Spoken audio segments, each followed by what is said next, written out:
mirga dubartootaa jechuun mirgoota dubartoota gama hawaasummaa fi seeraatiin dhiiraan walqixa taasisan jechuudha. Amma mirga dubartoonni gama diinagdeetiin islaamummaa keessatti qaban haalaan. Islaamummaan dubartiif mirga diinagdee uumaan waggaa 1440 dura dubartootaaf mirga ajaa'ibaa kennite. Bara jaahiliyyaa yeroo wallaalummaa sanitti islaamummaan dubartootaaf mirga collee kennite. Dubartootaa jechuun mirgoota dubartoota gama hawaasummaa fi seeraatiin dhiiraan walqixa taasisan jechuudha. Aishaan dandeettiin waaqumatti qabachuun isii jabaa waan tureef waan isaan ja'an haffazaa ture qomatti qabachaa ture.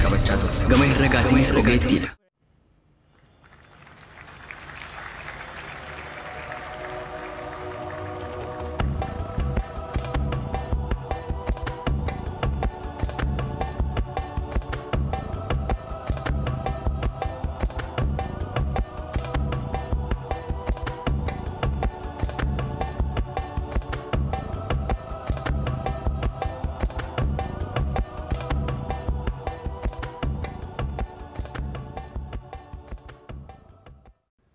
الحمد لله والصلاة والسلام على رسول الله وعلى آله وصحبه أجمعين أما بعد أعوذ بالله من الشيطان الرجيم بسم الله الرحمن الرحيم إن المسلمين والمسلمات والمؤمنين والمؤمنات والقانتين والقانتات والصادقين والصادقات والصابرين والصابرات والخاشعين والخاشعات والمتصدقين والمتصدقات والصائمين والصائمات والحافظين فروجهم والحافظات والذاكرين الله كثيرا والذاكرات أعد الله لهم مغفرة أجر عظيما رب اشرح لي صدري ويسر لي أمري واحلل عقدة من لساني يفقهوا قولي. The honorable guest of honor, my respected elders and my dear brothers and sisters, I welcome all of you with the Islamic greetings. Assalamu alaikum wa rahmatullahi wa barakatuh. May peace. Keessummoota kabajamoo, hangafoota kiyya kabajamoo, obboleen kiyya jaalatamoo, salaamtaa nagayaatan islaamaa, assalaamu alaikum wa rahmatullahi wa barakatuh jechuuniin isin simadha. Nagaya, rahmataa fi barakaan rabbii ol aanee subhaanahu wa ta'aalaa hunda keessan irratti haa jiraattu. Mata dureen haasawa kiyya galgala kanaa mirgi dubartootaa islaamummaa keessatti eeggamee jiramoo sarbamee jira kan jedhu ta'a. Akka dikishinarii Oksforditti mirga dubartootaa jechuun mirgoota dubartoota gama hawaasummaa fi seeraatiin dhiiraan walqixa taasisan jechuudha. Akka dikishinarii Oksforditti mirga dubartootaa jechuun mirgoota gama seeraa fi hawaasummaatiin dubartootaaf sadarkaa dhiiraan wal isaan qixxeessitu kennuu jechuudha. Yaanni ammayyaawaa fi ibsi saayintistoonni dubartoota gareetti qoqqoodanii yaada irratti kennan akkasuma yaanni namoonni hayyuu ifin ja'an garuu kan muuxannoo hin qabne akkaataa dubartoonni jireenya isaanii ittiin gaggeeffachuu qaban irratti kennan hedduu waan rakku. Ani guduunfaatiyya dhugaa mirkanaawaa irratti hundaa'eetiin kenna. Sababni isaa muuxannoo fi dhugaa waliigalaa tiyoorii afaaniin himamuu fi dhugaa ifa jiru qormaatuuf nu gargaara. Sammuu teenya wal aanuu qabna. Sababni wal aannuuf ammoo sammuun teenya yeroo hedduu karaarraa maquu dandeessi. Dhugattuu bara dur sammuun yeroo dursanitti cimtuu ja'amtee amanamtu. Dachiin tun diriirtuudha jettee yaadaa turte.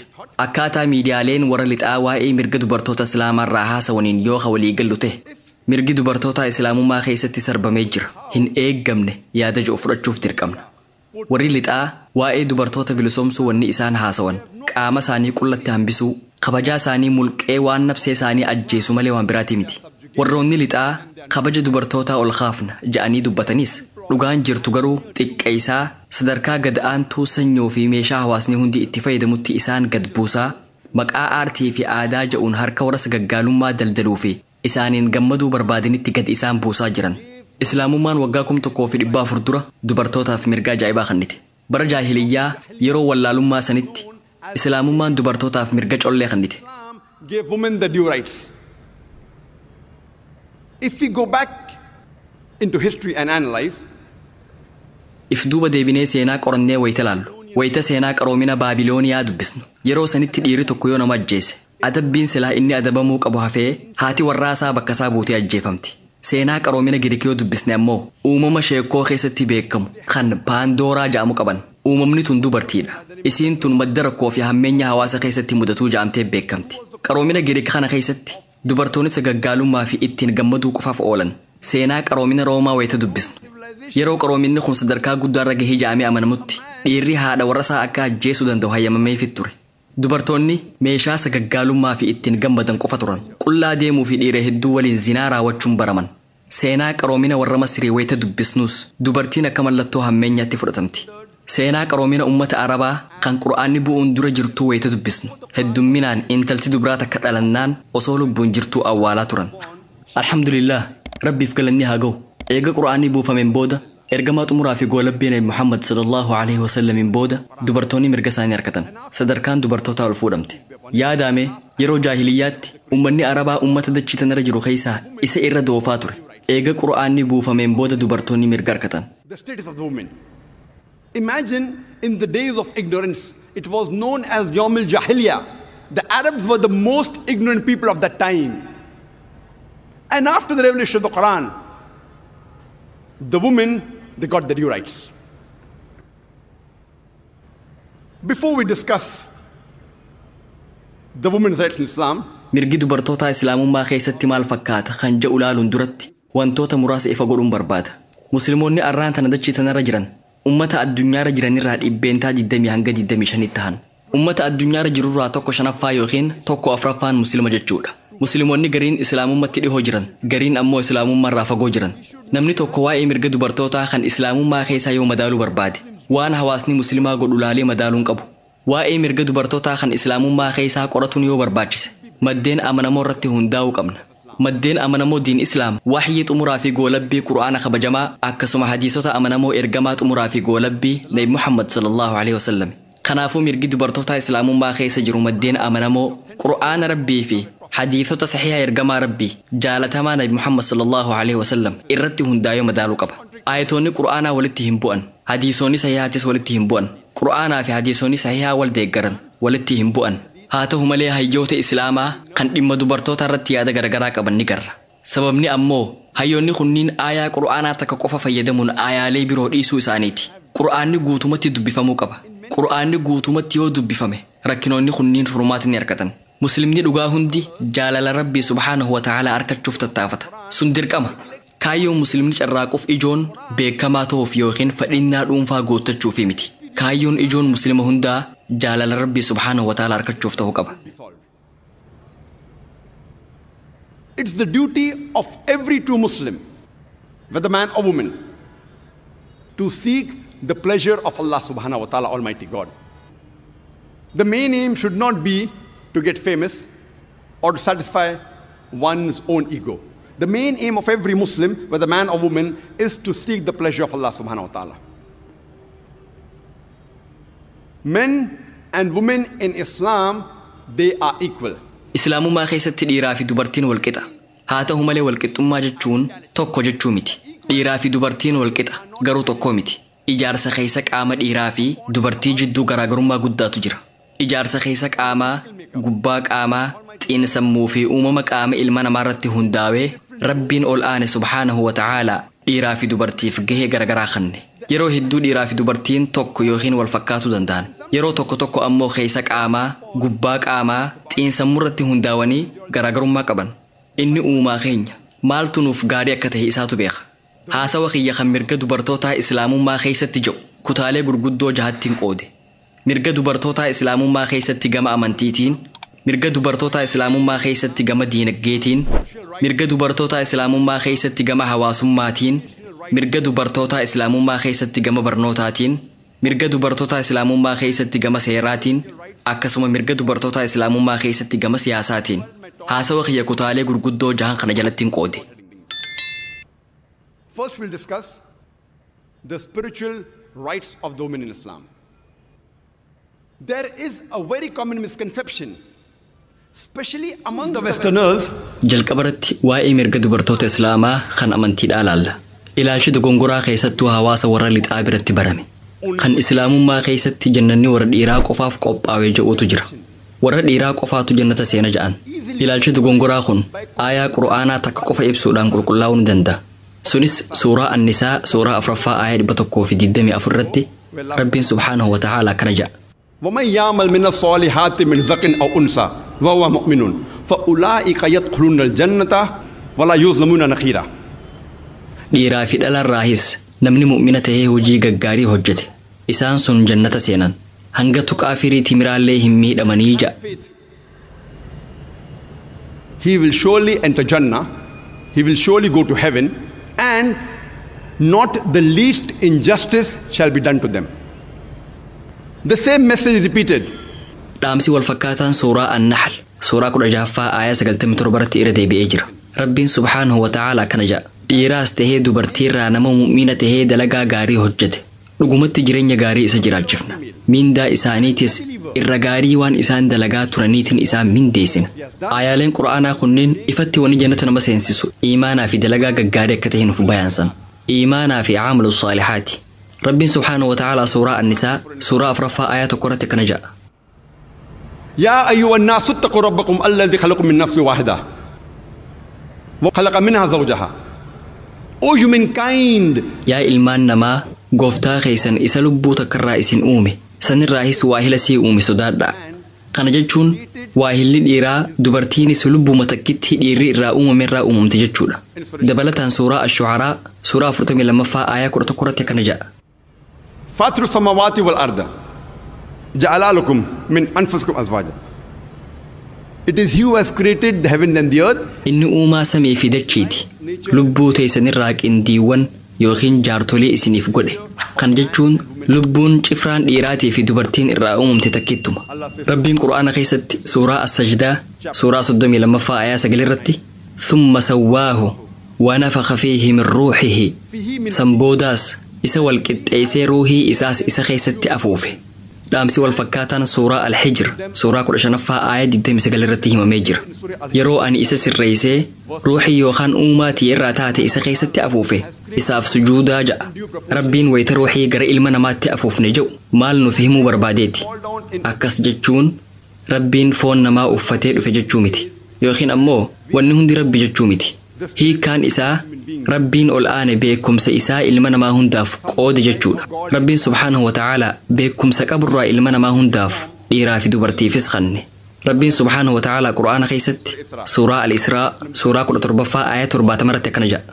Walaqad karramnaa banii aadama. Dhugumatti nuti ilmaan aadama kabajnee jirra. Rabbiin ol aane quraana keessatti ilmi namaa hundi dhiira qofa osoo hin jenne dubartii qofaas osoo hin jenne hundinuu kabajamanii jiranii jedhe. Gurraachaas tahee adii magaala yookiin boora dureessa yookiin hiyyeessa osoo hin jenne hunda isaaniitu Rabbiin ol aane kabajnee jirraa jedhe. Ameerikaa keessa jiraattus Ingiliz keessa jiraattus Kanaadaa keessa jiraattus Indiyaa keessa jiraattus Saudi Arabiyaa keessa jiraattus Rabbiin ol aane ilmaan aadam hunda kabajee jira.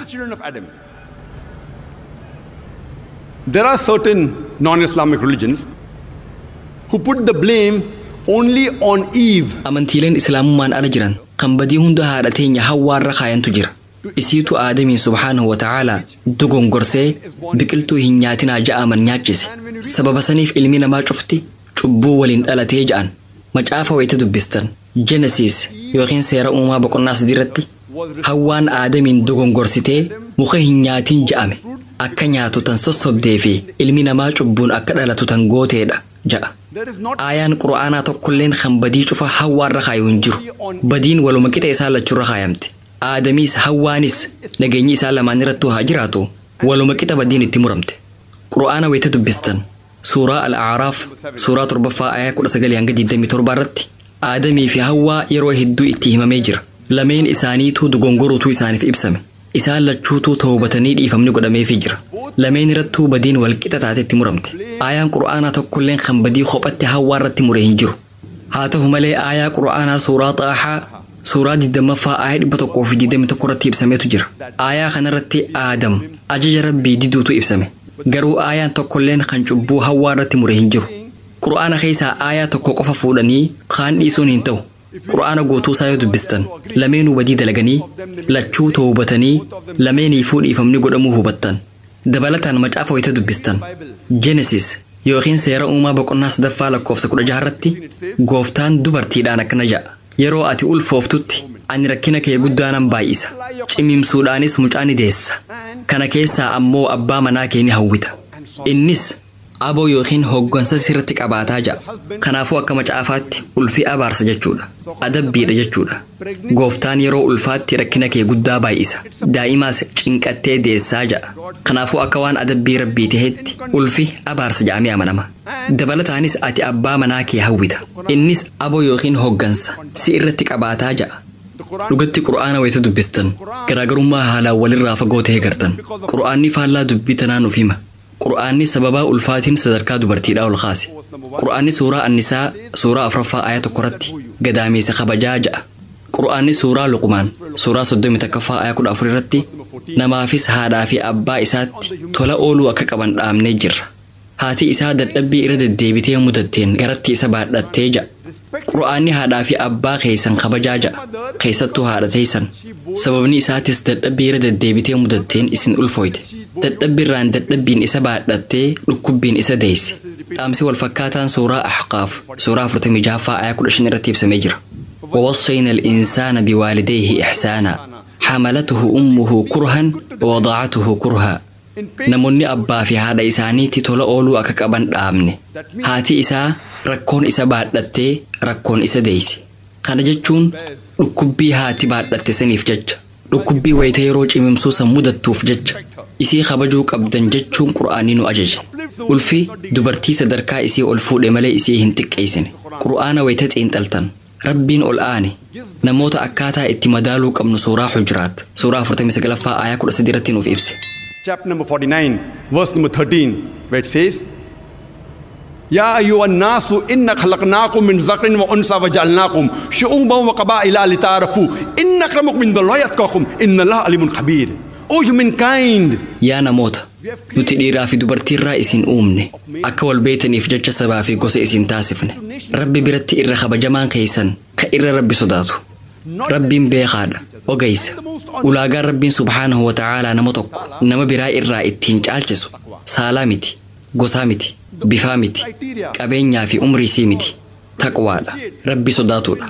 Gaarummina qabaachuudha. Qajeeluma qabaachuudha. Ulaagaan tokkichi Rabbiin ol aane nama tokko nama biraa ittiin caalchisu Rabbi sodaatuudhaani. Gaarumminaa fi qajeeluma qabaachuudhaani. Saalli ulaagaa nama ittiin caalchisan tahee hin beeku. Rabbi suuraa Ali Imraan suuraa 3ffaa aaya 195 irratti akkana jedha. Gooftaan isaaniitis ani dalagaa dhiiraa fi dhalaa tokkootu hin balleessu. Gariin keessan garii keessanirraa hii jechuun deebisaa kanneefii jedha. Yaa jammaata dhalaa fi dhiiraa dalagaan teessan takkalleen tan bilaashitti dhiifamtu akka hin jirre Rabbiin subhaanahu wa ta'aalaa ibse. Gariin keessan garii keessan irraa hii je'ee nuuf hime. the spiritual aspects of the men and women Dhimma amantiitiin wal qabatee haalli amantii dhiiraa fi dubartii haala gabaabaan suuraa Ahzaab suuraa 33ffaa aaya 35 irratti ibsamee jira. Aayata kana wayitaan haasawa kiyya jalqabu qara'eetiin ture. Rabbiin subhaanahu wa ta'aalaa akkana jedha. إن المسلمين والمسلمات إيران مسلماتي في دبرتون مسلماتيس والمؤمنين والمؤمنات إيران مؤمناتي في دبرتون مؤمناتيس والقانتين والقانتات إيران ربي في أججمني في دبرتون ربي في أججمنيس والصادقين والصادقات إيران أقاد بتني في دبرتون أقاد بتنيس والصابرين والصابرات إيران أوبسني في دبرتون أوبسنيس والخاشعين والخاشعات إيران ربي صداتني في دبرتون ربي صداتنيس والمتصدقين والمتصدقات إيران صدقتني في دبرتون صدقتنيس والصائمين والصائمات إيران صومنني في دبرتون صومننيس والحافظين فروجهم والحافظات إيران قام سالا إساني تيفتني في دبرتون تيفتنيس والذاكرين الله كثيرا والذاكرات إيران هدو ربي فارسني في دبرتون هدو ربي فارسنيس أعد الله لهم مغفرة وأجرا عظيما ربين أرارما في من دا قد إساني في قوب إيسجر ربين سبحانه وتعالى إيرا في دبرتوت مسلماتيف إيرا في دبرتوت مؤمناتيف إيرا في دبرتوت ربي في أججمن إيرا في دبرتوت لقاد بطنيف إيرا في دبرتوت أبسك أبنيف إيرا في دبرتوت ربي في إفكاد أبنيف إيرا في دبرتوت صدقتنيف إيرا في دبرتوت قام سالا إساني تيفتنيف إيرا في دبرتوت ربي فارسورة جباتنيف أرارما في من دا قد إساني في قبئيس آيا خانقوف دبسودان إسلام ما خيسة درك أمني أمنتيدا إيرا في دبرتي رتي والكتته بطني دندام لمينو ربي في أججموته قبن لمينو أمنو قبن لمينو ربي في بيتمو قبن لمينو رقا دبتوته قبن لمينو أبسا قباتشو قبن لمينو صلاتو قبن لمينو صدقاتشو قبن لمينو صومنو قبن لمينو ربي فارسو قبن آيا خنرتي هنداودان غرا أمنتيتين إيرا في دبرتوني والكتا كتانو بنا قرآن إيرا في دبرتوني إما أمنتيتين والكتا وان جئف dubbii tanarraa maal murteessuu dandeessan? Mirgi dubartoota islaamummaa keessatti eegamee jira moo sarbamee jira? Both have to give charity, both have to fast, both have to praise Allah subhanahu wa ta'ala. By these verses of the Quran we come to know that spiritually men and women are equal. Just because the Quran says that spiritually men and women are equal, what would you decide? Are the women's rights in Islam protected or are they subjugated? Let's discuss the economic rights of the women in Islam. Amma mee mirga dubartoonni gama diinagdeetiin islaamummaa keessatti qaban haa ilaallu. Islaamummaan dubartiif mirga diinagdee yookiin qabeenya horachuu waggaa 1400 dura kanne. Kunis osoo warri lixaa mirga kana hin kennin waggaa 1300 dura jechuudha. Wayita Qur'aanni Nabi Muhammad sallallahu alaihi wasallam irratti buufamu sanitti dubartiin geessuun takka heerumtuu seerumuu baattuus hayyama nama tokkootiin malee qabeenya godhachuu yookiin namaaf dabarsuun hayyamameefii jira. Seenaa wayita dubbistan warri lixaa dubartii heerumteef hayyama abbaa warraatiin maletti mirga qabeenya horachuu kan kennan bara 1870 keessa. Kunis seera addaa qabeenya warra dubartoota heerumanii jedhu jalatti kenname. Mirgi addaa waa'ee dubartoota heerumanii kan qabeenya godhachuu danda'anii kun bara 1882 fi bara 1897 irra deebi'amee haaromfamee jira. Laalaagaa islaamummaan qabeenya godhachuu fi namaaf dabarsuu waggaa 1300 dura warra lixaa dursee dubartiif mirga kenne. Islaamummaa keessatti dubartiin gara maallaqaatiin harka amansiisaa keessa jirti. Heerumuu isiitiin dura abbaan isiitii fi obboleensii isii kunuunsan. Eegee heerumteen booda ammoo abbaan warraatii fi ilmaansii dirqama isii kunuunsuudhaa qaban. Baasii kiraa manaa, baasii nyaataa dhugaatii, baasii uffataa fi wantoota maallaqa barbaadan hundaaf isii gargaaruun dirqama warra dhiiraati. Jiraachuuf jecha dalaguun isirratti dirqama miti. Gama maallaqaatiin dubartiin harka amansiisaa keessa jirti. Dalagaa barbaadee maallaqa fiduun dirqama dhiiraati. Islaamummaa keessatti dirqamni maallaqa barbaadanii fiduudhaa ceekoo dhiiraa irratti fe'amee jira.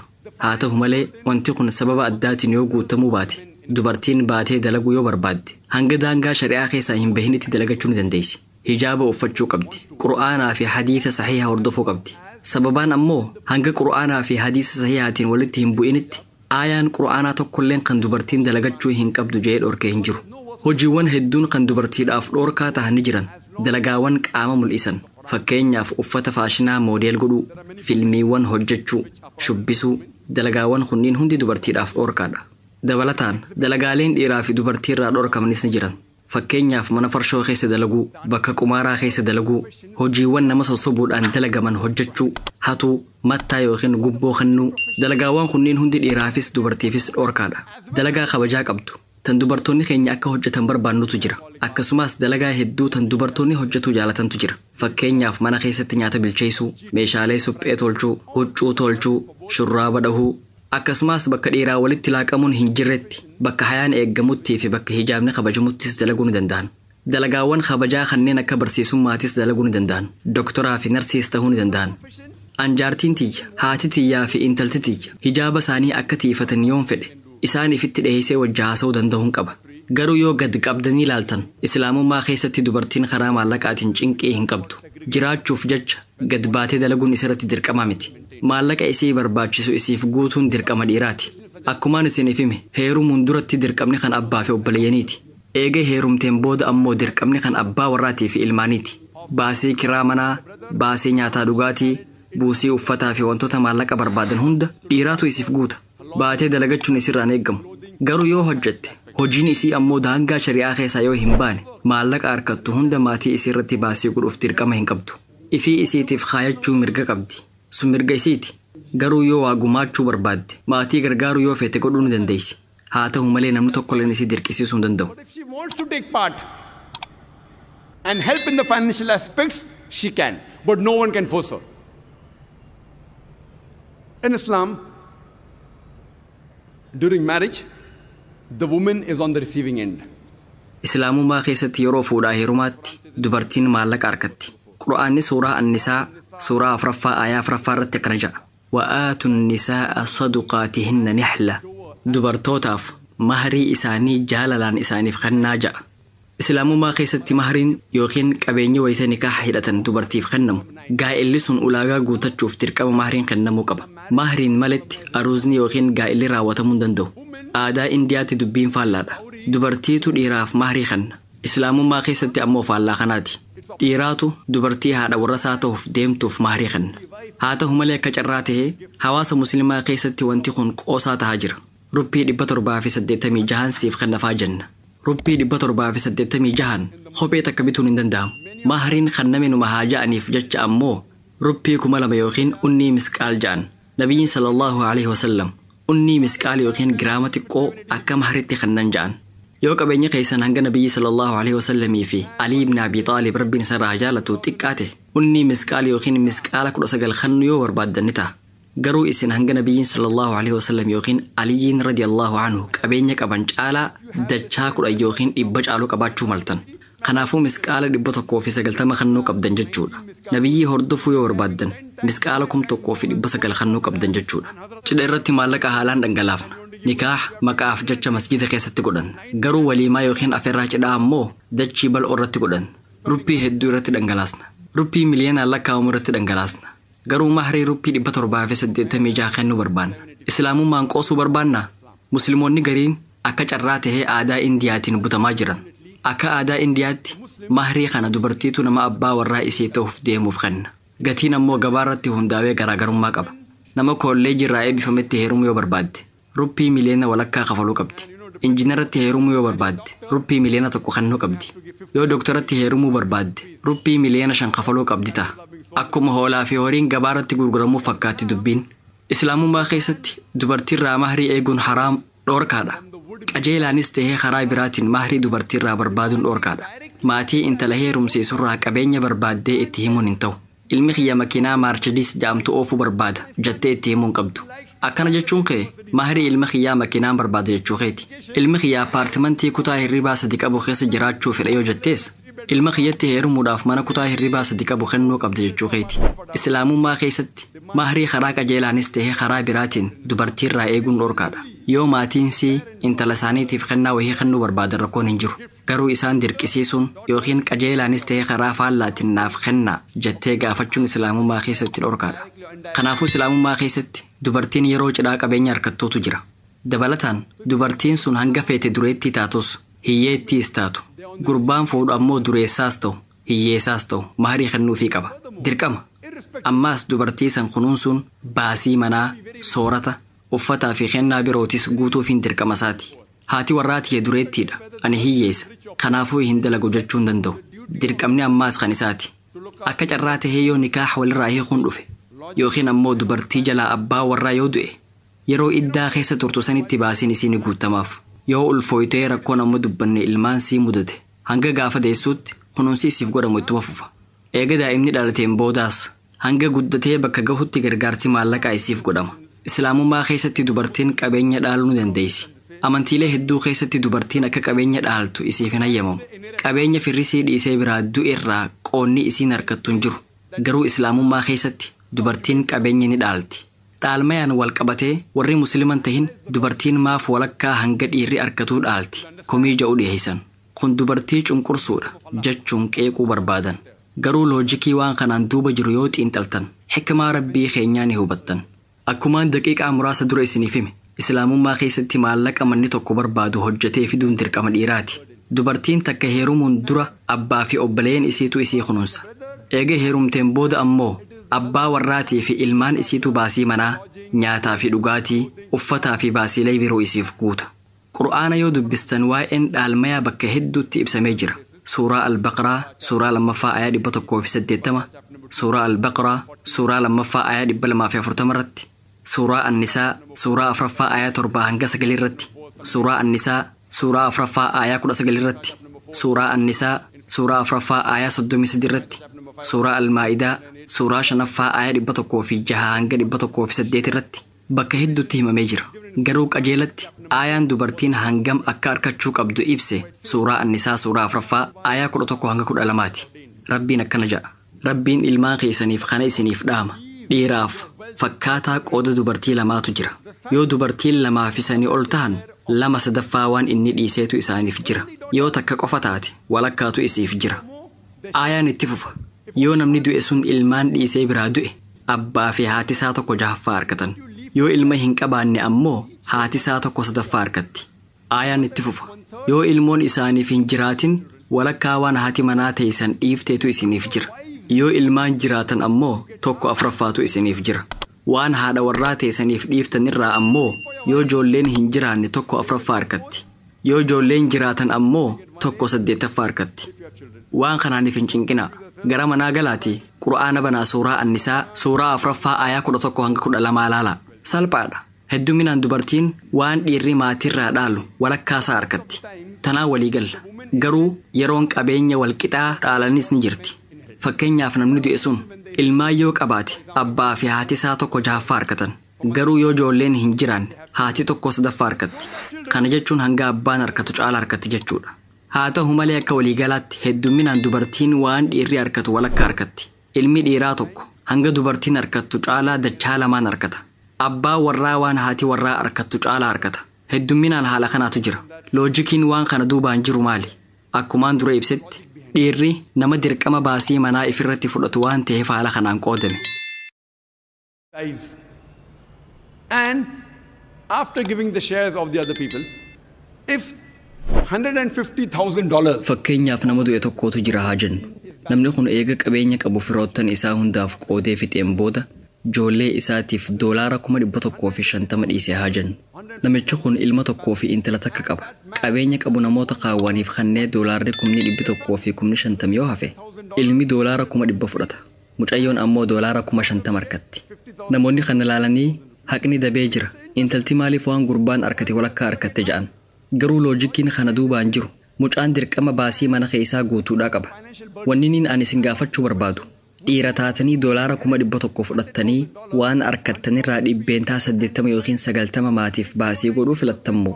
Intala taatanii $50,000 fudhachuun waan argattan sanirraa saantima takkallee maatiif baasii godhuu dhabuu filattan.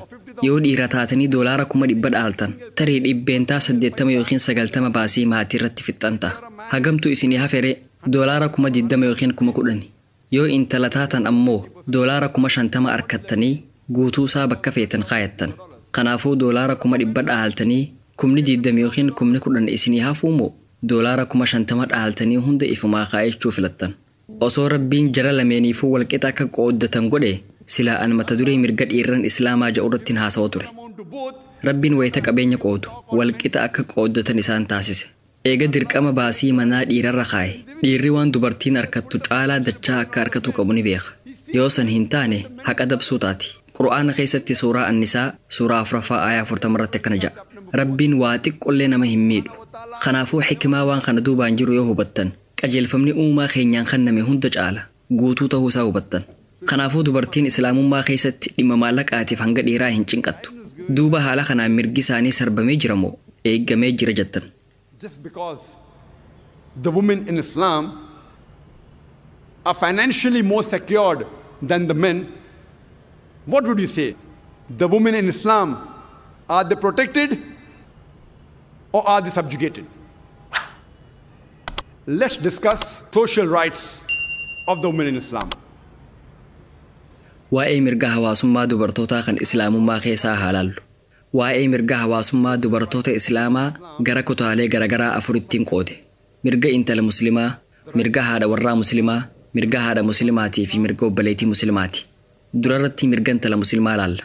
Qur'aanni ajjeechaa intala dubraa yookiin daa'ima dubraa irratti godhamu haraam godhee jira.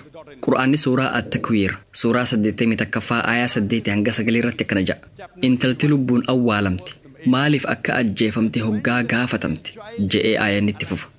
Qur'aanni ajjeechaa ijoollee dubraatii fi daa'imman dubraa dhorkee jira. Qur'aanni ajjeechaa intala daa'imaa xiqqoo qofa osoo hin taane ajjeechaa daa'ima hundaatu haraam godhe.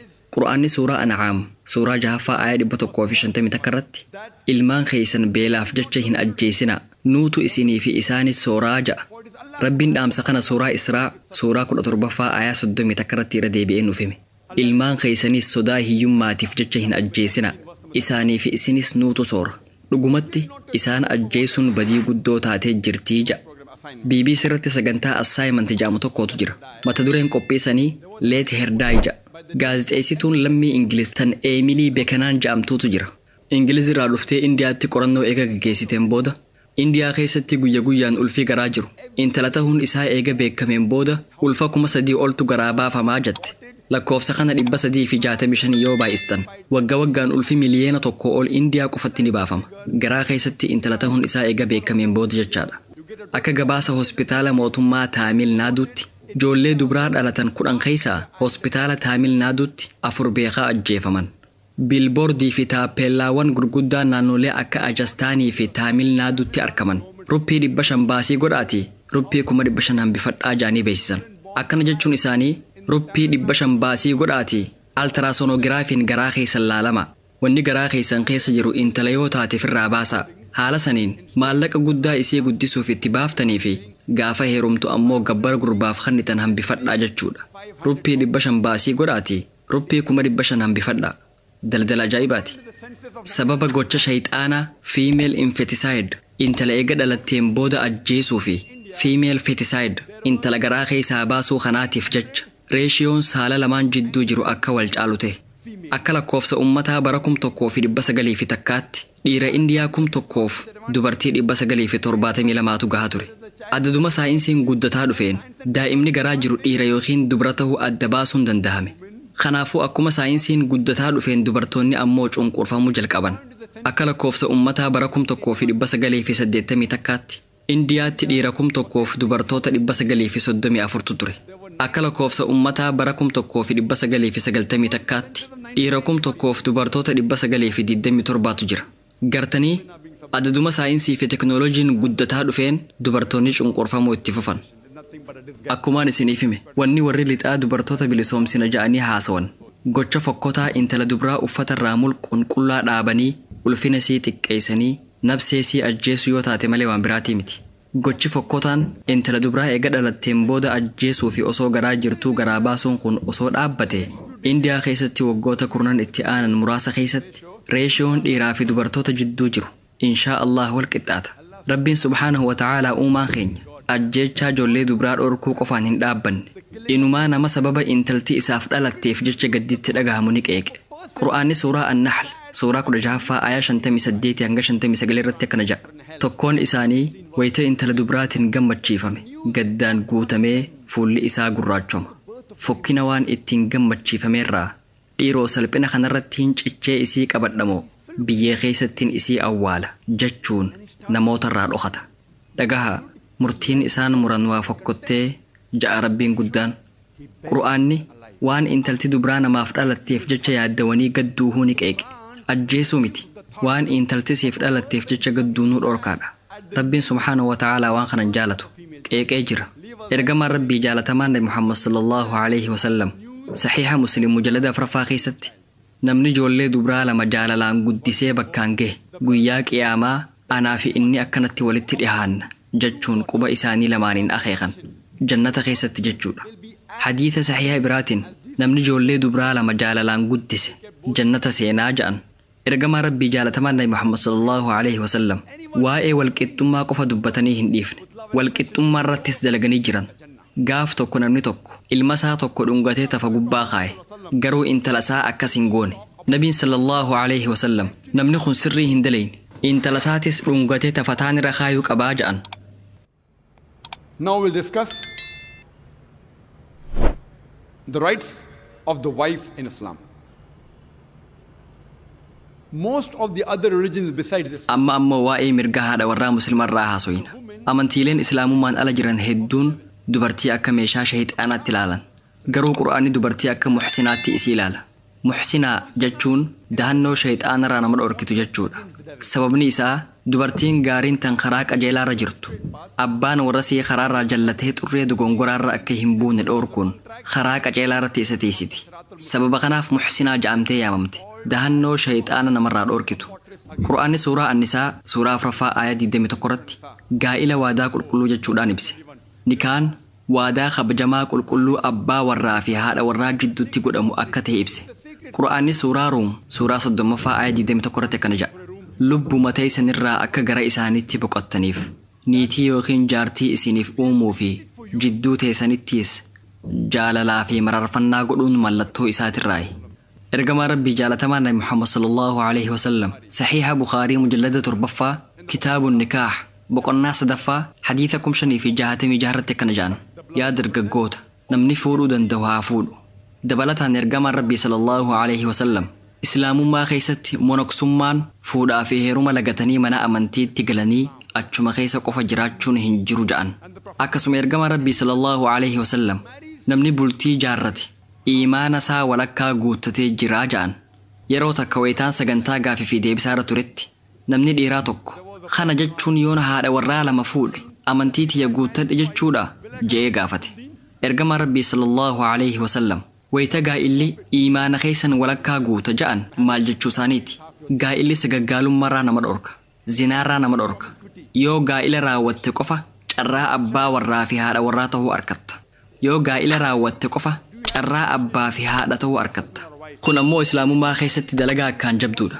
takka yookiin lama fuutuus amantii tee walakkaa qofa guuttatta islaamummaa keessatti gaa'illi tokko mirkanaa'uudhaaf namoota walitti dhufan lameen irraa hayyamni walqixa argamuu qaba qur'aanni suuraa annisaa suuraa 4ffaa aayaa 19 irratti akkana ja'a dubartii dirqamaan dhaaluun isiniif hin hayyamamu hadiisa sahiha bukaarii mujallada 7ffaa kitaabu nikaah boqonnaa 43 hadiisa 5138 irratti dubartiin khansaa binti khidaam al-ansaariyyaa jedhamtu nabiyyi bira dhayxee abbaan kiyya fedhii tiyyaan malee na heerumsiisee jettee himatte ergamaan rabbii sallallahu alaihi wasallam gaa'ila sanni diigan hadiisni biraa kan musnada ahmad ibn hanbal hadiisa lakkoofsa 2469 irratti ibsameetu jira dubartiin takka gara nabiyyii dhuftee maatiin isii dirqamaan isii heerumsiisuu himatte nabiyyiin dubartiin sun carraa gaa'ila san itti fufuu yookiin diiguu akka qabdu itti himan hadiisni wal fakkaataan kan sunana ibn maajah hadiisa lakkoofsa 1875 irratti ibsameetu jira dubartiin takka rasuulatti dhuftee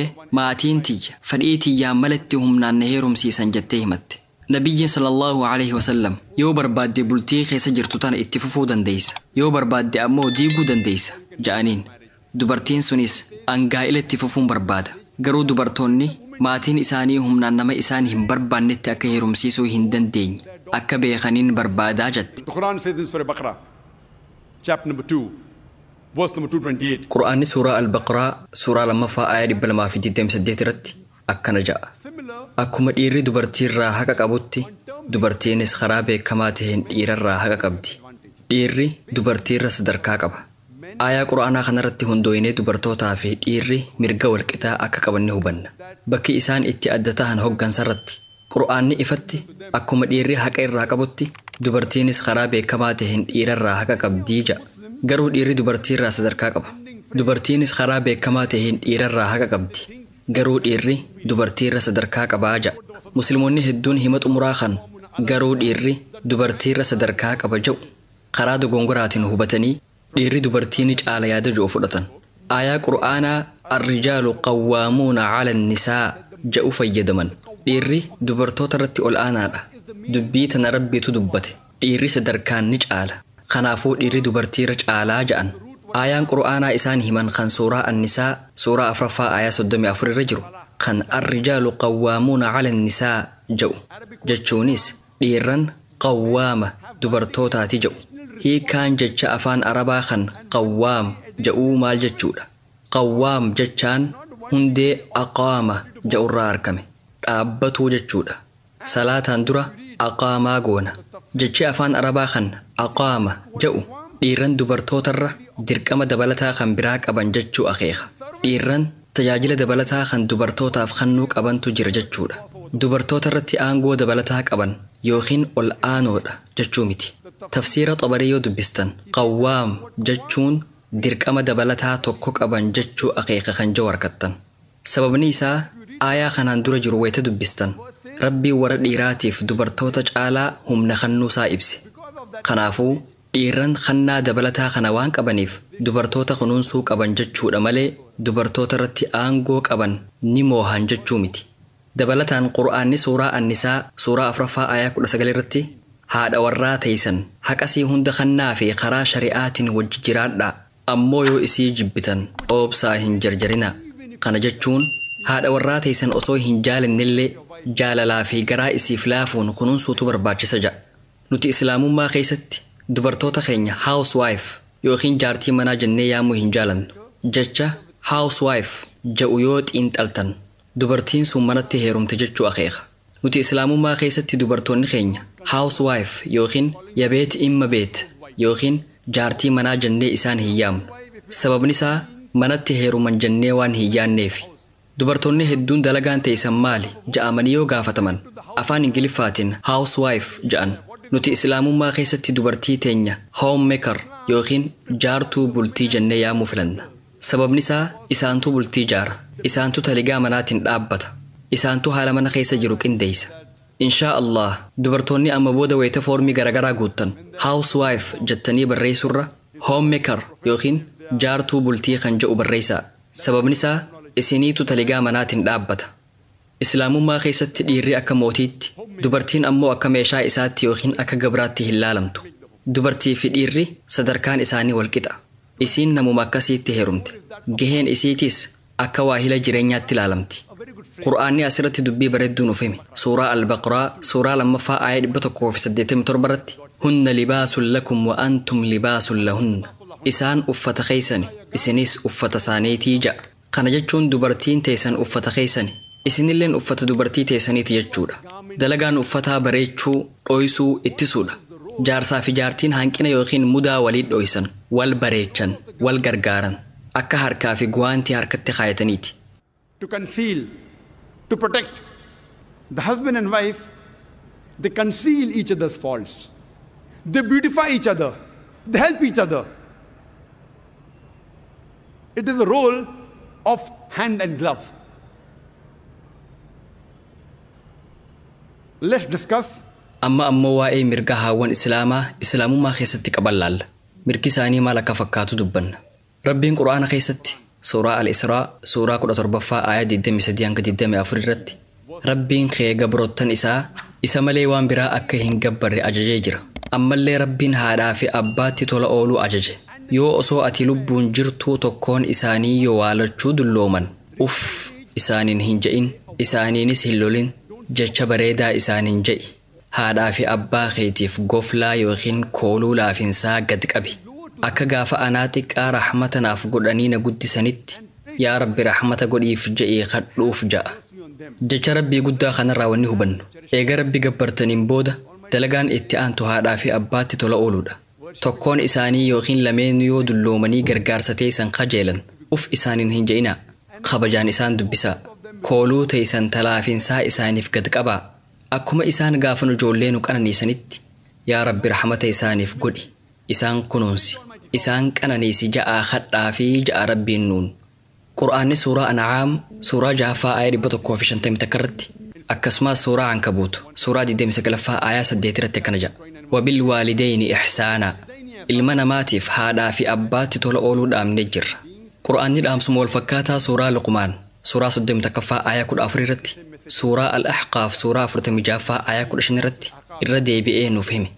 Ilma namaatiif haadhaa fi abbaatti tola ooluu dhaamnee jirraa jedhe. Aayaan itti fufuun keessattuu haadhaaf ja'a.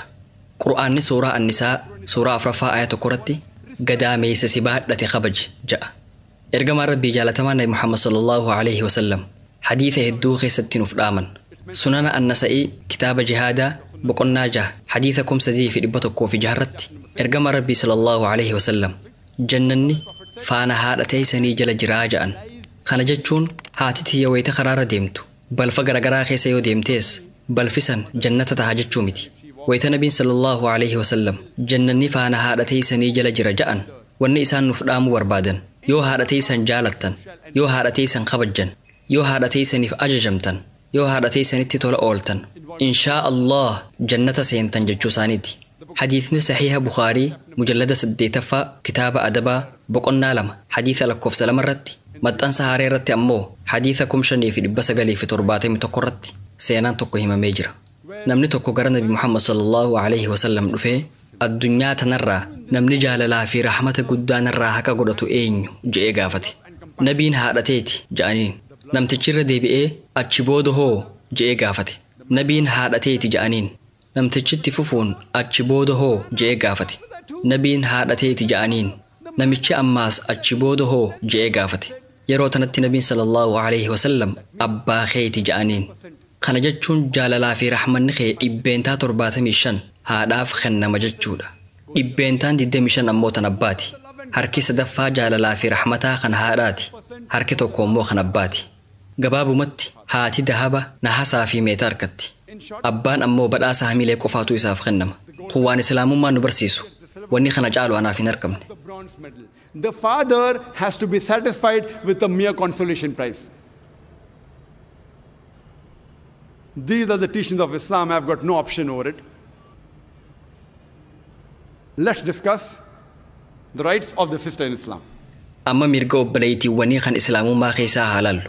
Qur'aanni suuraa Tawbaa suuraa 9ffaa aaya 71 irratti والمؤمنون والمؤمنات بعضهم أولياء بعض dhiiraa fi dhalaan warri rabbitti amane isaan aanaa yookiin fira waliiti gariin isaanii garii isaaniitiif awliyaa kana jechuun gama hawaasummaatiin wal gargaaran isaan akka obboleeyyaniiti jechuudha ergama rabbii sallallahu alaihi wasallam dubartoota shiqaaq jechuun ibsan hiikni jecha shiqaaq ja'uu inni tokko obboleetii jechuudha hiikaan lammeessoo ammoo walakkaa jechuudha akkuma beeynu uummanni addunyaarra jiru walakkaan dhiira walakkaan ammoo dubartoota kanaafuu walakkaan tokko dhiira walakkaan tokko ammoo dubartoota haala kanaan ergama rabbii sallallahu alaihi wasallam dubartoonni obboleeyyan dhiiraati jechuun ibsan mirgi hawaasummaa dubartootaa islaamummaa keessatti kabajamee waan jiruuf maal jennee goolabuu dandeenya mirgi dubartootaa islaamummaa keessatti eeggamee jira moo sarbamee jira. Are they protected or are they subjugated? Let's discuss the educational rights of the women in Islam. The first guidance revealed by Allah subhanahu wa ta'ala, by Almighty God. Amammoo mirgi dubartoonni gama barnootaatiin islaamummaa keessatti qaban maal akka fakkaatu haa laallu. Waxyii xumuraa fi goolabbii qur'aana kabajamaa keessatti qajeelfamni jalqabaa rabbiin ol aanaa subhanahu wa ta'ala ilma namaa cufaaf buufame salaataa kan jedhu miti sadaqadhaa kan jedhu miti soommanaa kan jedhu miti iqra kan jedhudha dubbisi yoo qari jechaadha labsi kan jedhudha aayaaleen qur'aanaa shanan jalqaba buufaman suuraa al-alaq suuraa 96 aaya 1 hanga 5 irratti akkana jedhan khalaqal insaana min alaq اقرأ وربك الأكرم الذي علم بالقلم علم الإنسان ما لم يعلم. Read, recite, proclaim in the name of thy Lord who created. Who created the men from something which clings. Maqaa rabbii keetii isa waa hunda uumee saniin qare rabbiin kee kan nama dhiigarraa uume maqaa rabbii keetii kan arjaa taheetiin qare rabbiin kee isa qalamaan waa hunda katabuu barsiise rabbiin kee isa nama waan inni hin beeyne barsiisee jedha qajeelfamni duraa qur'aana keessatti rabbiin subhaanahu wa ta'aalaa ilma namaatiif kenne dubbisaa kan jedhudha qajeelfamni kuni dhiiraafis dhalaafis waluma qixa kenname nabiin keenya jaalatamaan nabi muhammad sallallahu alaihi wasallam sunana ibn maajah hadiisa lakkoofsa 224 irratti akkana jedhan طلب العلم فريضة على كل مسلم dhiiraas tahee dubartii muslimaa hunda irratti beekumsa barbaaduun fardiidha dirqama ergama rabbi sallallahu alaihi wasallam abbaa fi haati ijoollee isaanii keessattuu shamarran akka barsiisan ajajamanii jiran abbootiin warraa dubartoota isaanii barsiisuun dirqama isaaniiti keessattuu barumsa amantii barsiisuu qaban yoo akkas godhuu baatan dubartiin gara mana murtii dhayxee barumsi akka isiif kennamu gaafachuu mirga qabdi yoo abbaa warraa barsiisuu hin dandeenye bakka barumsa irraa argachuu dandeessu isii geessuu qaban sahiha bukaarii keessa hadiisa tokkotu jira dubartoonni rasuula sallallahu alaihi wasallam bira dhaqanii ati yeroo hunda warra dhiiraatiin marfamta nuuf hoo maaf yeroo addaa nuuf hin kennine jaanii gaafatan nabiinis sallallahu alaihi wasallam yaada isaaniitiin walii galanii yeroo addaatan dubartoota qofa itti barsiisan qopheessan dabalataanis saxaaboota erguudhaan dubartoota akka barsiisan godhaa turan. Send sahabas to specially educate the women.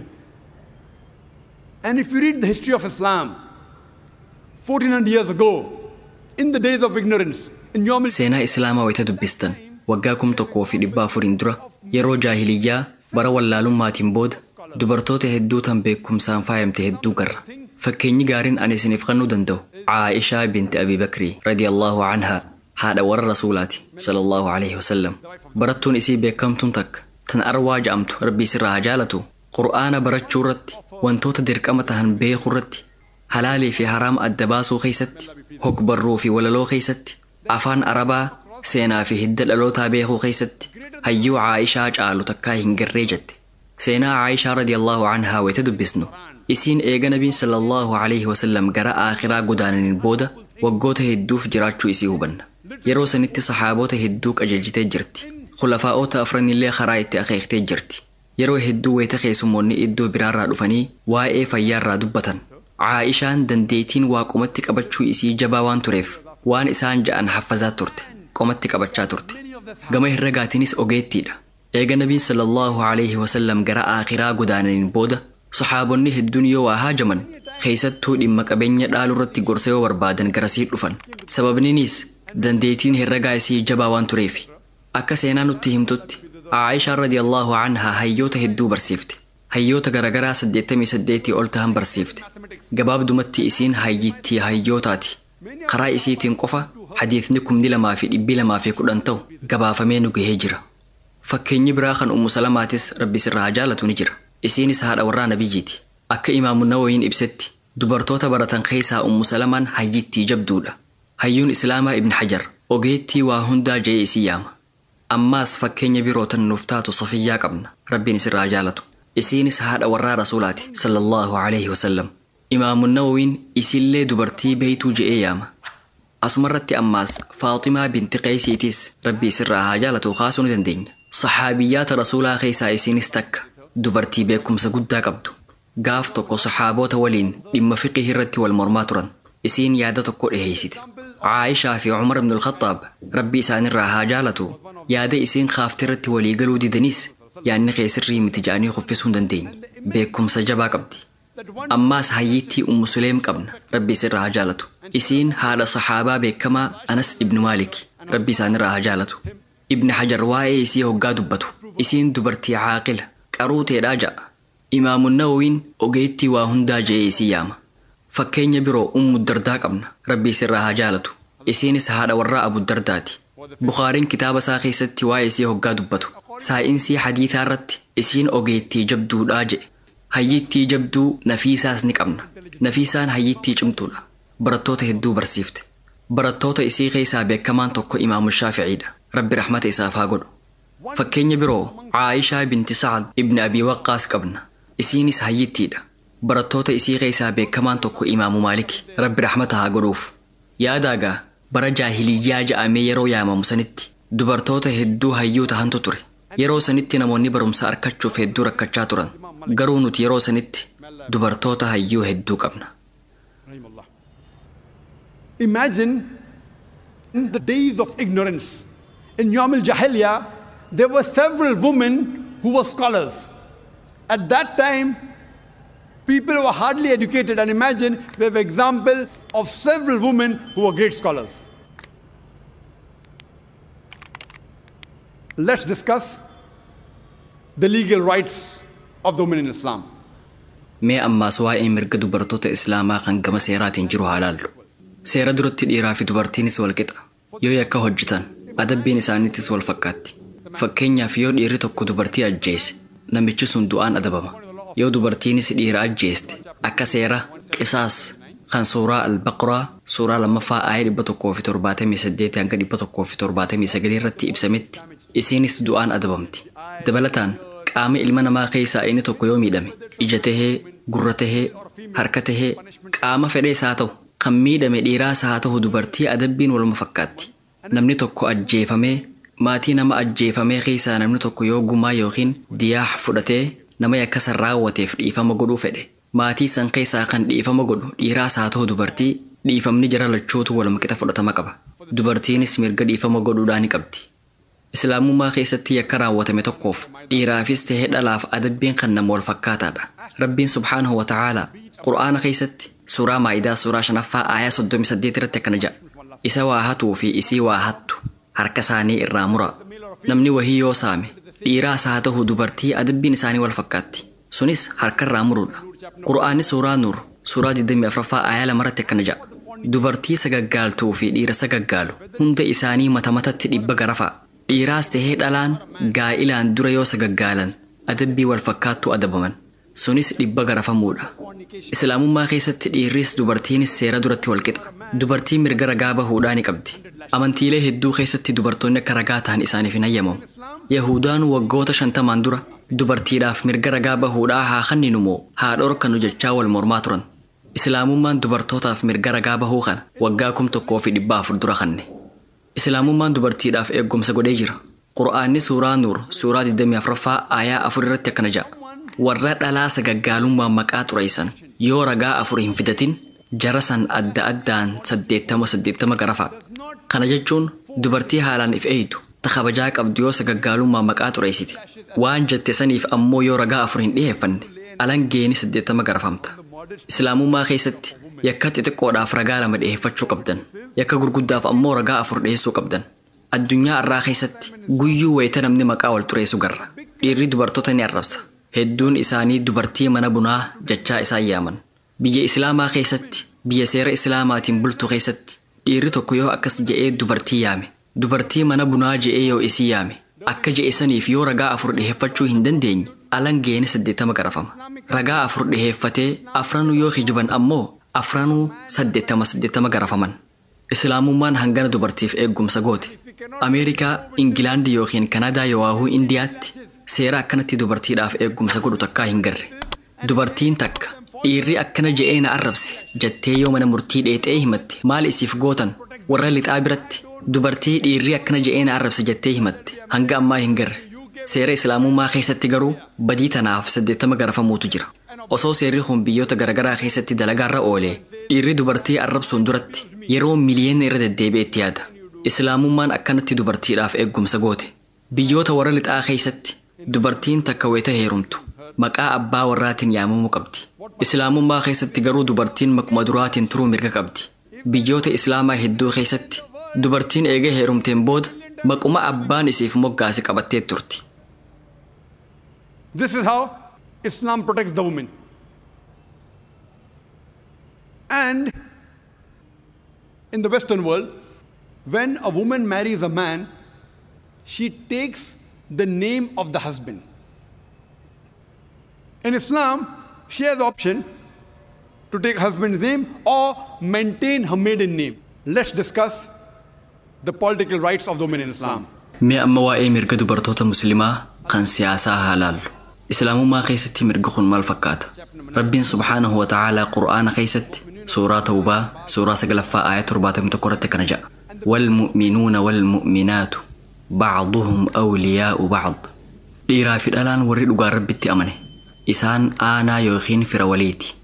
Gariin isaanii garii isaaniitiif awliyaa. Dhiiraa fi dhalaan warra wal gargaaru. Gama hawaasummaa qofaan osoo hin taane gama siyaasaatiinis wal gargaaran. Rabbiin Qur'aana keessatti suuraa Al-Mumtahinaa suuraa 60ffaa aaya 12 irratti akkana jedha. Yaa ergamaa kiyya Muhammad yoo dhalaan amantee dhuftee waan hamtuu dalaguu dhaburratti siif kakatte atiis baay'ilama seeniif. To the modern voting that we have. In modern voting, we select the... Sirni kun akkaataa kanniinsa sagalee amma jiru irraas ni caala. Filannoo ammayyaa irratti warroota nu hogganan qofa filanna. Bara sanitti garuu Nabi Muhammad sallallahu alayhi wasallam hogganaa tahuu isaanii fudhachuun cinatti ergamaa Rabbii tahuu isaaniitis fudhachuutu keessa jira. Filannoo ammayyaa qabnu kana daran isa yeroo saniitu caala.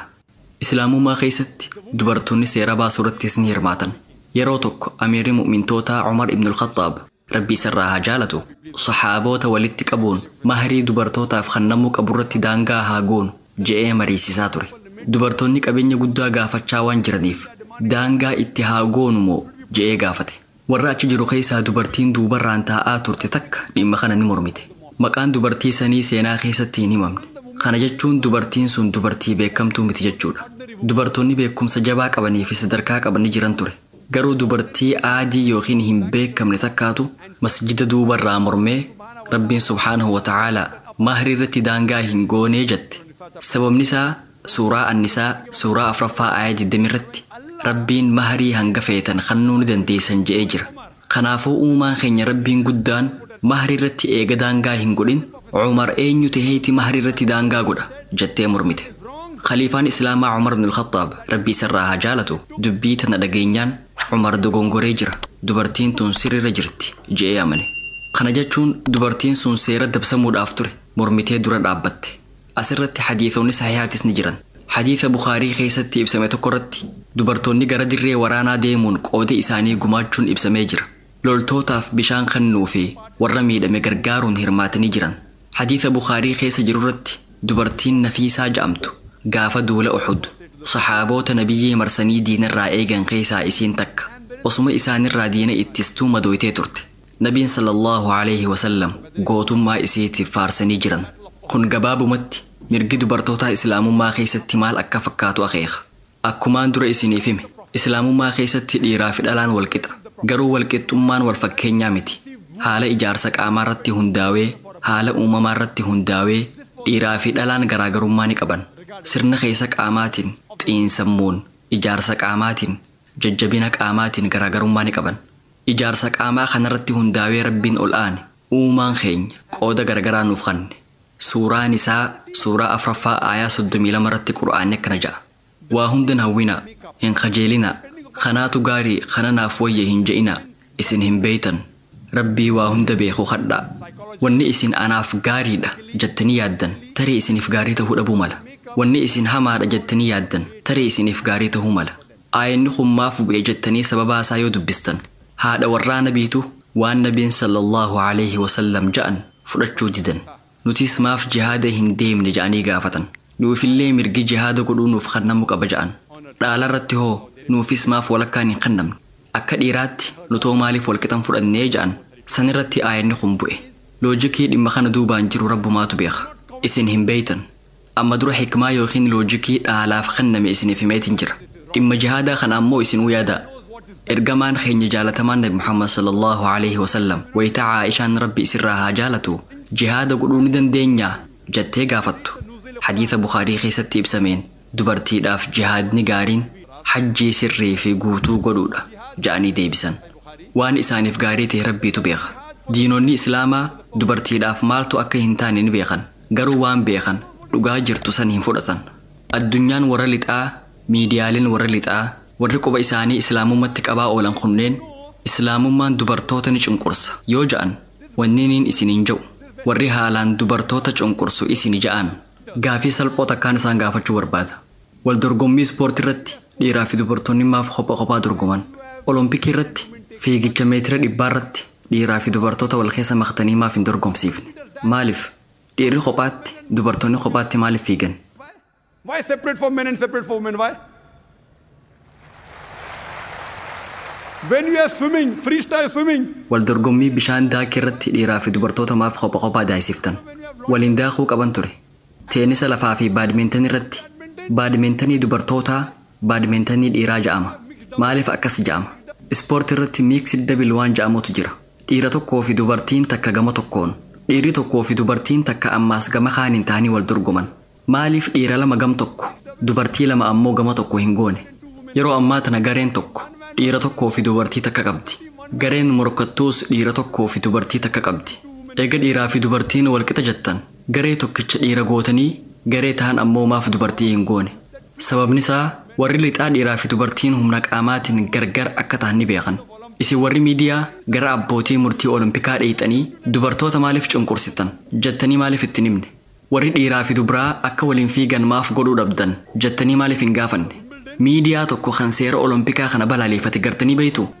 namni seera wiimbildan balaaleeffate jira hin jiru wal dorgommiin booksiittis ni jirti dhiiraa fi dubartiin maaliif wal morkuu dhaban qormaata kutaa kurnaffaa wayita qormaatamtan dhiiraa fi dubartiin walumaan qormaataman wayita kolleejjii irraa eebbifamanis dhiiraa fi dubartiin waluma qixa qormaataman hayyee barumsaan wal qabatee dhiiraa fi dubartoonni wal qixa ja'an garuu waan humna barbaadutti hoggaa dhufnu garaagarummaa ni qaban ja'an wal dorgommiin bareedinaatis ni jirti kanarrattis dhiiraa fi dubartiin adda addaan morkatan wayita waliin wal morkan gartanii beeytu wal dorgommii bareedinaa kan dhiiraa fi dubartoonni irratti wal morkan garree beeyna arkitanii ni beeytanii maaliif sababni isaa bareedinni dubartiidhaa bareedina dhiiraarra adda addummaa qaba warri lixaatis waan kana ni beekan garuu hin amanan dhiiraa fi dubartoonni yeroo tokko bakka itti tokko ta'an qaban yeroo tokko ammoo garaagarummaa qaban maal irratti walqixa morkatuu qaban kan je'u nuutu murteessa bakka tanatti dhiiraa fi dubartoonni gargari bakka tanatti ammoo dhiiraa fi dubartoonni walqixa jennee sadarkaa kaayuu dandeenya haa ta'u malee rabbii nu uume caalaa eenyuutu waan kana beeka rabbii keenya Allah caalaa eenyuutu waa'ee uumamaalee beeka qur'aana isaa waxyii xumuraa fi goolabbi irratti bakka dhiiraa fi dubartoonni tokko itti ta'anii fi bakka garaagarummaa itti qabannuuf himee jira walumaa galatti dhiiraa fi dubartoonni walqixa garuu tokko miti fakkeenya salphaa tokko isiniif kannee haasawa kiyya goolabbuun barbaada. Kutaa tokko keessa barataa lama kan A fi B ja'amantu jira. Lameenuu qormaata 100 keessaa 80 argatan. Lachuu tokkoffaa ta'an waraqaa qormaataa tan gaafiilee 10 qabduutu jira haa jennu. Gaafiin tokko qabxii 10 qabdi. Gaafileen kurnan walitti qabxii 100 jechuudha. Wayita waraqaa xiinxaltan barataan A gaafii tokkoffaa 10 keessaa 9 argate. Barataan B ammoo gaafii tokkoffaa 10 keessaa 7 argate. Kanaafuu gaafii tokkoffaa irratti barataan A barataa B caalee argame. Gaafii lammaffaa irratti barataan B 10 keessaa 9 argate. Barataan A ammoo 10 keessaa 7 argate. Kanaafuu bakka tanatti ammoo barataan B barataa A caalee argame. Gaafilee itti aanan 8 jechuun gaafii sadaffarraa hanga kurnaffaa jirtuuf barattoonni lachuu 10 keessaa 8 argatan. Lachuu walqixa. Wayita walitti idaatan cuunfaan isaa 100 keessaa 80 ta'a. Lachuu walqixa. Garuu gaafii tokkoffaa irratti barataan A caalmaa qaba. Gaafii lammaffaa irratti ammoo barataan B caalmaa qaba. Gaafilee hafan hunda garuu walqixa argatan. Haaluma wal fakkaatuun islaamummaa keessatti rabbiin ol aane waa'ee keenya ni beeka. Bakka dhiiraa fi dubartoonni walqixxummaa qabanitti qoonni isaaniitis wal fakkaata. Bakka waan wal fakkaataa qabanitti dirqama wal fakkaataa qaban. Bakka tokko tokko irratti dhiirri waan ittiin caalu qaba. Dhimmoota tokko tokko irratti dubartoonnilleen waan ittiin caalan qaban. Fakkeenyaaf akkuma hadiisa saxiiha Bukaarii mujallada 8ffaa kitaaba adabaa boqonnaa 2ffaa hadiisa 5971 irratti ibsametti wayita namichi gara rasuulaa sallallahu alaihi wasallam dhufee jaalala irra guddaa eenyuutu haqa godhata je'ee gaafatu. Ergamaan rabbii sallallahu alaihi wasallam haadhateeti je'eenii boodarratti ammoo abbaa keeti je'een. Kanaafuu bakka tanatti jaalala ijoolleerraa haqa godhatuu keessatti haati sadarkaa 3 abbaa caalti. Haati bakka tanatti ni caalti. Haa ta'u malee fakkeenyaaf hattuun tokko mana yoo seene jaartii fi intalatiyyaan an mirga dubartootaatti walqixxummaatti waaniin amanuuf deemaa hattuu tana ari'aa je'ee hin ergu. Rabbiin subhaanahu wa ta'aalaa suuraa An-Nisaa suuraa 4ffaa aaya 34 irratti Rabbiin warra dhiiraatiif humna jabduu kanneetiin jira je'ee nuuf ibsee jira. Kanaafuu dirqamni hattuu san ari'uu kiyya. Aayaan kun isii gargaaruu irratti an dirqama dabalataa tokko akkaan qabunaaf akeeka. Dhiirri an ilmoo dhaluun qaba je'ee mormii dhiheeffate ni jira. Sun kannaa addaa dubartootaati. Ammaafiin daa'ima harma hoosisuu dhabe je'ee dhiirri gaafate ni jira. Sunis kannaa addaa dubartootaati. Kanaafuu uumama qaamaa irratti hundaawee sirna qaamaa irratti hundaawee rabbiin ol aane dhiiraa fi dubartiidhaaf dirqama garagaraa kanne. Yeroo tokko tokko dhiirri waan ittiin caalu qaba. Yeroo tokko tokko ammoo dubartoonni waan ittiin caalan qaban. Walumaa galatti garuu dhiiraa fi dubartoonni walqixa. Sababa kanaaf wayita mirga dubartootaa kan Qur'aanaa fi hadiisa saxiiha keessa jiru xiinxaltan islaamummaa keessatti mirgi dubartootaa akka hin sarbaminii fi kabajamee akka jiru hubattan. وآخر دعوانا أن الحمد لله رب العالمين. You have no option but to agree that the women in Islam, they are protected and they are not subjugated. وآخر دعوانا الحمد لله رب العالمين.